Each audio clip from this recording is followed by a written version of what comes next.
Salut à tous, bienvenue dans la session d'update de début de semaine. Donc, comme à chaque fois, on va voir les sessions passées et les potentiels scénarios futurs.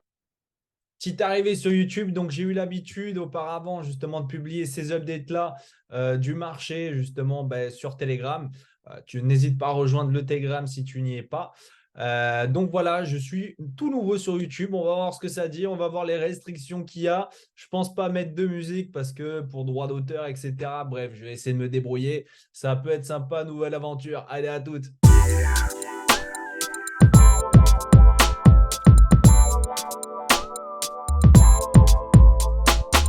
Donc actuellement sur le BTC, je vous ai mentionné la semaine dernière qu'on avait un point pivot potentiel ici à ce niveau-là.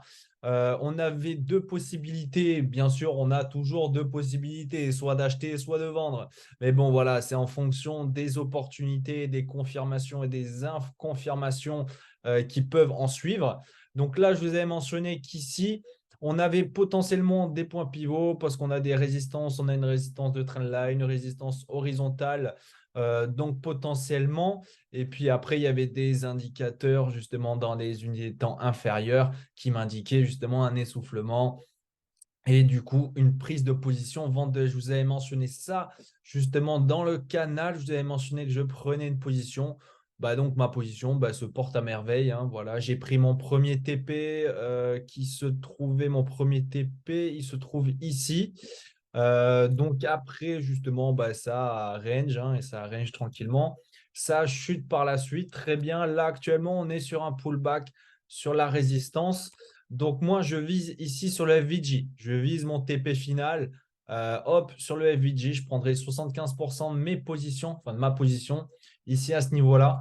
75% et pourquoi pas tout? Parce que pourquoi pas, hein, je dirais pourquoi pas chercher ces niveaux-là. Je sais pas, c'est peut-être c'est un risque à prendre, hein. Peut-être qu'on peut avoir une méga chute. Pourquoi pas? Voilà. Donc ici à ce niveau-là, déjà, c'est mon petit scénario, mon premier petit scénario. Donc 75% de mes positions. Et je laisserai traîner le reste pour voir, bien sûr. J'ai BE ma position ici. Ah oui, ici, j'avais une position acheteuse où j'avais pris un petit TP. Du coup, je me suis pris une petite position ici à ce niveau-là. Du coup, mon premier TP était à ce niveau-là, du coup, acheteuse. Du coup, en suivant mon premier TP, j'ai BE ma position acheteuse. Donc, à partir du moment où on a franchi ici justement mon point d'entrée, ça m'a BE ma position. Donc voilà, écoutez, DTP acheteuse, DTP vendeuse, c'est nickel. Donc pourquoi pas déjà arriver à ce niveau-là? Parce que comme on peut voir en daily, on a un gros range, hein. Ici, on peut voir ici, hop, hop, hop. Donc, est-ce que ça peut pas nous faire un fake out pour intégrer, pour aller là-haut? Voilà, peut-être. Peut-être. En sachant qu'ici, on a un FVG. Du coup, un FVG, imbalance, comme vous voulez le prononcer. Mais voilà, on a un vide à combler potentiellement. Donc, potentiellement, que ça peut coordonner en fait pas mal de scénarios pour justement aller attaquer justement la trendline de support qui pourrait engendrer, du coup, aller chercher et combler le vide du FVG pour nous faire un fake out du range ici, qu'on voit ici, pour péter par la suite. Voilà, tout simplement. Ou soit sinon, on vient chercher à l'intérieur, voilà, tout simplement, ces liquidités, ce FVG là, tout simplement. S'il y a assez de liquidités, pourquoi pas, hein, ça peut faire ça et pump par la suite.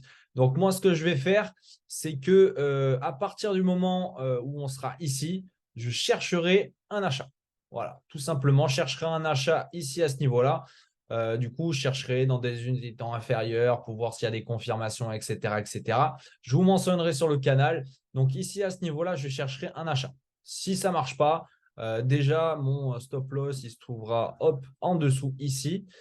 Et puis, si ça marche pas, ça marche pas. Et bien, justement, j'attendrai ce niveau-là en bas là. Comme je vous ai mentionné par rapport au fake out, j'attendrai ce niveau-là. Si ce niveau-là marche pas, j'attendrai l'autre niveau qui est beaucoup plus bas, du coup, aux alentours de 22K. Et puis à voir, comme ça, dans tous les cas, voilà, je me ferai stop loss ici. Mais j'aurai ma vente qui ne sera pas clôturée à 100%. Donc, il ira chercher des objectifs dans les eaux de 28, 22K. Ça pourrait être intéressant. Donc, pour le moment, je suis vendeur. On verra par la suite si je retourne ma veste à partir des 25 300 sur le BTC. On va passer avant d'aller au S&P, on va passer sur le ETH. Vite fait, voilà, c'est pareil, c'est la même chose. On était ici, c'est la même chose. Ouais, je dirais aux alentours. Ici, on a une demande zone ici dans cet univers-là. On a une demande zone, donc ça peut coordonner aussi avec le scénario. Mais justement, le premier scénario, celui-ci du BTC. Donc, ça fait ça, hop, et sur le ETH, ça nous fait à peu près la même chose. Voilà, à peu près comme ça. Donc, ça nous fait un pullback interne pour aller casser cette trendline et pour péter par la suite. Maintenant, pour le S&P, je vous ai mentionné la semaine dernière que je voyais une chute à ce niveau-là. À partir du moment où on avait ce petit range-là, comme on voit ici, on peut le catégoriser comme un range. Je le voyais baisser et je le vois dans ces eaux-là dans ces eaux-là. On est sur un ABCD. On est sur une vague d'Elliott, pardon. Donc, 1, 2, 3, 4, 5.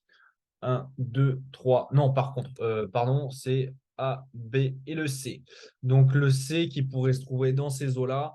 Donc, pump par la suite. Donc, j'irai chercher un achat aux alentours de 41, ouais, 42, 41. Plus bas à voir comment ça se passe dans les unités de temps inférieures. Donc voilà, la vague d'Elliott se porte plutôt bien. Comme je vous avais mentionné, pourquoi pas voir aussi une cup and hands.